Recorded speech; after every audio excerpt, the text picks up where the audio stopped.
berry dengan aloe vera kan, apa yang saya rasa kebaikan yang Ustazah makan produk ni sebelum dan selepas, apa yang Ustazah rasa? Okey, dia ada dua orang lah, maknanya saya dengan anak. Sebelum ni anak saya dia 3 tahun lepas tiba-tiba dia operation sebab sis dia dah rosak, dia buang satu. Bukan sis, apa? Ovari. Ovari dia buang satu. Tiba-tiba dia rosak. Lepas tu lepas pada operation umur 12 tahun. Lepas tu lepas daripada operation tu dia memandang sakit perut. Dengan masih lagi najis dia tu buang tak bagus lagi lah najis tu. Dia cerita dulu okey, lepas tu anak saya dah minum yang ni dulu, gel ni. Alhamdulillah perut dia okey. Dia pun dah tak sakit perut. Lepas tu sebelum ni muka dia penuh dengan jerawat.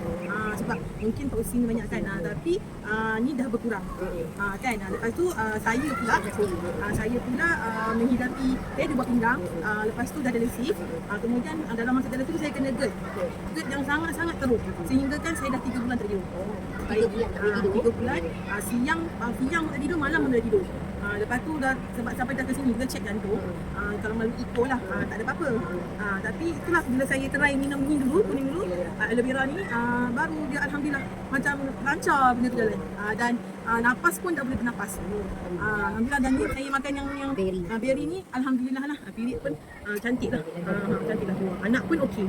Ini baru hari ni Ustazah nak cuba try omega ni. Itu pun paksa Ustazah suruh ambil juga omega 3 ni. Sebab omega 3 ni fungsi dia bersihkan salur darah. Jadi bagi dia balance lah. Fungsi pun bersih, salur darah pun bersih. Okay, kita doakan sama-sama biar Ustazah sihat. Pemudahkan semua urusan Ustazah, dan keluarga, anak-anak semua lah. Dan lagi satu bagi ini memang bagus. Memang terbaik. Memang sangat-sangat terbaik. Saya karang gigi tu memang hilang. Baru seminggu pakai, dia dah banyak tanggal. Terutama sekali pada gigi suami saya lah. Memang alhamdulillah lah. Okey, apa kata-kata terakhir Ustazah tentang produk Forever Living? Okey, saya syorkanlah makanlah produk ni sebab dia memang membawa banyak manfaat dan kebaikan lah untuk kesihatan tubuh badan. Bukan untuk diri sendiri tapi untuk orang kata sekeluarga. Kesihatan, baru kita boleh bekerja, Ya. cari rezeki kan. Dan satu lagi dia adalah makanan sunnah. Ya, betul. Kita minyak zaitun kan. Betul. Terima kasih Ustazah. Sama-sama. Saya pun saya share dengan Ustazah pun kebaikan. Tunggu Ustazah dapat kebaikan. Terima kasih. Salam. Okey.